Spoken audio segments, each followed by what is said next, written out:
Why home prices cannot crash. This is what you want to know. Stay tuned. We're going to share the reasons today. So there's been a lot of talk about housing and are home prices going to crash like they did back in the Great Recession? And are we going to lose all this equity, all of this growth in home prices that's happened over these past few years? And a lot of comparisons are attempted to be made between the Great Recession and the years 2007, 8, and 9, and today. But what I want to share with you today is the number one reason why home prices cannot crash. And it's related to this structural housing shortage. And so if you've been hearing people say, well, the reason why this can't happen is because of the housing shortage, what I want to do today is give you a little bit of context, a little bit of perspective, so that you can really start to appreciate what's really going on here. Let's flash back to January 2007. There were 301 million people in the United States.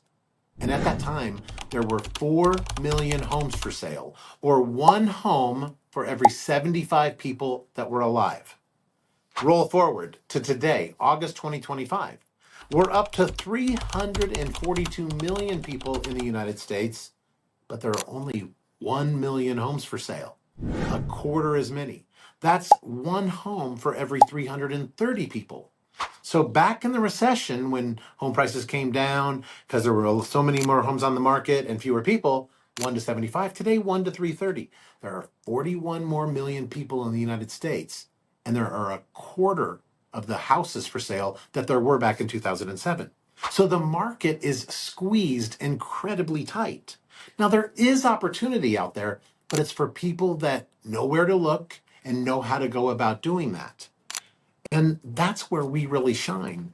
When the market is confusing, when trust is a premium and it's critical, where it's not just a game of summer sales, where it's a good time to buy for everybody or a good time to sell for everybody, that's when we can step in and help you get some insight. When people would otherwise be paralyzed because they didn't know what to do and were so confused that they just stop in their tracks. And for many, that also may be a terrible decision. So if any part of this message has kind of resonated with you, or it's been something that you've been thinking about, reach out. If you've said, yeah, that's the way I feel, not because we're going to try to talk you into anything, not because we're going to try to push you in any direction.